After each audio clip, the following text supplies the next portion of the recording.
You are. Focus your efforts on productive chatters. That is all I'm saying. Okay? At a time when like people are literally getting ass blasted successfully by AIPAC and other lobbying groups for the crime of speaking out against Israel, like Jamaal Bowman is right now. Okay? Here it is. Pix 11 poll in New York 16 shows big lead for incumbent's primary challenger George Latimer against Representative Jamaal Bowman. He's at 48%. I can't do this. I can't do this any longer. I can't fucking play the song and dance. You guys are dumb as fuck. It's praxis, dude. Constantly fucking chirping about AOC and how she's not sufficiently pro-Palestinian is praxis. The easiest way to get past it is to say she fucked up. Here are my criticisms, but until someone better comes along, she's the best we got here. That's really interesting that you said that, because I've only said that probably 1,000 times over the course of the past literal hour or two. So it does seem like me just saying that is not causing people to fucking move on. Anyway, the way I see this, and AOC is far from like being a fucking Marxist-Leninist vanguardist or whatever the fuck, okay? But the way I see it, it hits too close to fucking home. She is, in many respects, one of the more progressive legislators on a lot of issues, okay? So when everybody fucking hyper focuses on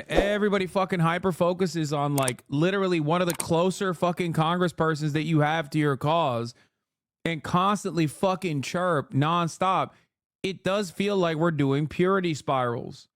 Okay? What do you want her to do? Assassinate Benjamin Netanyahu when he fucking comes into steps foot inside of the congressional halls or some shit? Like, what the fuck? It's so funny because I literally started this conversation talking about how like this community is like unimaginably hostile to any minor disagreement that they foresee. Any slight is like seen as the worst thing that anyone could do, not recognizing that people are, one, led by a multitude of different interests and are imperfect vessels altogether. Okay? No, just don't platform genocide supporter. She's disappointing and embarrassing. Dude, you are fucking insane if you think that if you're calling AOC a genocide supporter, you are fucking insane. You are literally the most schizophrenic person on the planet right now, okay? That is crazy. As far as people in Congress goes, she has openly called what Israel's doing a genocide. What the fuck are you saying? The world. So there was no way in the world, especially based on what I've learned over the last few years in Congress, that I was going to support what Israel was doing right now. And when the ceasefire resolution came to my desk, led by my sisters Cori Bush and Rashida Tlaib, of course I signed on as an original co-sponsor. Because the other resolution that they were pushing was a complete AIPAC written resolution. And one of the first lines was, condemn Hamas for this unprovoked attack.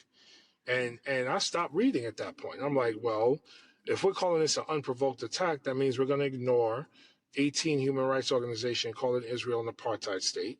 God, he's so fucking sick. I can't believe, dude, Jamaal Bowman. Yo, they should literally pack up J Street. I swear to God. J Street is comprised of liberal Zionists. For the most part, it's supposed to be the antithetical, like the anti-AIPAC, but they do something very interesting. J Street takes congresspersons to the West Bank. And sometimes those congresspersons that go to the West Bank literally develop an understandable resentment towards the nation state of Israel in the ways that they conduct their affairs. Jamaal Bowman is one of those politicians who went to the West Bank on a J Street on a J Street sponsored trip and came back and was like, dude, that is the most fucked up shit I've ever seen in quite some time. Okay? Now, of course, there are others who also go to the West Bank and don't get that same exact fucking attitude. What was it? It wasn't Hakeem Jeffries. There was another fucking, God, I'm forgetting his name now. He blocked me. Richie Torres. And we're going to ignore 75 years of military occupation, which is illegal, or 700,000 settlers expanding into the West Bank, which is also illegal. Now, I am not justifying the killing of civilians by Hamas on October 7th. There's no justification. It's just an explanation of what the circumstances were that led to October 7th. And I believe then, and I believe now, if you want to end extremism, we need a free Palestine. Why the fuck is J Street sending people to the West Bank if they aren't trying to radicalize them into anti-Zionism? Because J Street, to be fair, is like a type of liberal Zionism that is genuinely anti-settler violence. Sorry, I'm going to run it back. That's why. They are genuinely and legitimately anti-settler, which is why they take congresspersons to the West Bank for them to see. But when congresspersons from America see that shit, they're like, oh my God, this needs to be dismantled immediately. And I say this as someone who has, a lot of friends who maybe even at certain points in their careers and in their history worked at J Street. Like when I say they are liberal Zionists who do legitimately hate the West Bank, like who do legitimately have issues with like settler violence, I mean it. They are. They're anti-settler, anti-apartheid are two different things. We're against both here, but some are only against the first, and obviously some are in favor of both. Yeah. AIPAC is pro-apartheid, pro-settler. J Street is anti-settler, but pro-Israel, doing regular Israel shit otherwise. Even the weirdo Sam Harris hates Israel being in the West Bank. Yeah. It's definitely a position that you hear from a lot of people in America, especially like a lot of liberal Zionists in America. That led to October 7th. And I believe then, and I believe now, if you want to end extremism, we need a free Palestine. So don't. I still think it's a problem that when censured and attempted to be held accountable by DSA for Zionist votes, Bowman's response was to leave the org. Now he comes back to them when he needs volunteers. It's not a good look. Yeah, dude, you're right. We should leave his ass to dry. I think. You have to analyze why he's getting fucking ass blasted right now. It's not like Latimer was like a profoundly popular candidate. He has tens of millions of dollars in AIPAC and AIPAC subsidiary funders being dumped into his fucking primaries for the specific reasons that he is detailing here. His position on Israel is it's an apartheid. It's ridiculous. That honesty is being met with a fuck ton of money because AIPAC wants this to be a point. You speak out against Israel and you're even in like a remotely precarious position in your district, we will come for you. They don't go after every single squad member. They have tried in the past. And if they fail a couple times, they just give up on it. But they want to make sure that there's a chilling effect. Okay? Talk to me about, two-state solution where we're not doing anything to build a Palestinian state. Anyway, Bowman, after suggestion without evidence that Netanyahu wants to move all Palestinians that got out of Gaza to annex the strip to Israel so don't talk to me about, a two-state solution when we're not doing anything to build a Palestinian state. Jacob. Oh, man.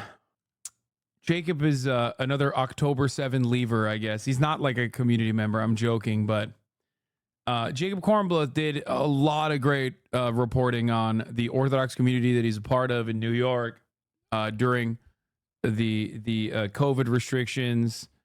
I've been following him for a while, only to demonstrate his position on Israel, not being so open-minded nor progressive. It's so funny. Destiny spent like one day in Israel and is immediately starting to walk back his Zionism law, getting cussed out in Hebrew, Arabic, and then seeing the West Bank wall in practice the next day will do that, I guess. The Kalandia checkpoint into West Jerusalem. Palestinians will wait and sit here for hours every single day to get into Israel to see their families, conduct business, or pick up medicine. Every Palestinian waiting in line feels the only reason this checkpoint exists. I don't think he's going to actually fucking turn around and be like pro-Palestinian, dude. No shot. No. Anyway, the many people in the chat and online in general are the epitome of letting perfection be the enemy of progress. If you get out there and see how hard it is to move this mountain an inch, you'd lose that impractical myopia. Yeah. Anyway, Oh no, you had D stuff on screen for more than 5 seconds. The incursion is imminent. No, it's actually a fucking 5 head move by me because they're gonna come in here right now and get hit with a fucking ad break at the top of the hour. That's right. I guarantee if you read the full tweet, he talks about how it's actually needed for security. I'll place money on it. Yeah. Um, well, money you can use at the top of the hour ad break to avoid seeing those ads. I think sometimes chatters forget that a lot of people don't have the right opinions right away. Dude, what the fuck? Are you kidding me? You think he's having a genuine hate change of heart? Are you insane? He's been defending vociferously and unconditionally the Israeli genocide and the apartheid for the past 8 months. And it's a position that he picked up after. Some people really think this dude is switching sides. Yeah, no, he's not, bro.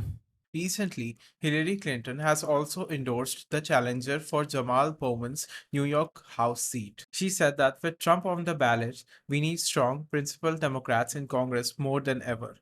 In Congress, Latimer will protect abortion rights, stand up to the NRA, and fight for President Biden's agenda, like he has always done.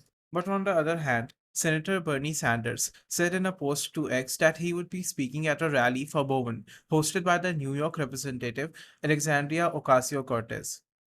He said that AIPAC, funded by right wing billionaires, supports extremist Republican candidates. They will spend $100 million against progressives this year, including $25 million against Bowman. Bernie said that Democrats must unite against this super PAC, and he looks forward to joining Jamal and Ocasio Cortez in New York. Bowman has faced challenges during his tenure. The progressive representative was censured in December by mostly House Republicans after pulling the fire alarm in a congressional office building while the chamber was in session. He said that he pulled the alarm by mistake, while critics accused him of doing so to delay a vote. If you found this video informative, then make sure to hit the like button and subscribe to the channel for more videos like this. And thanks for watching.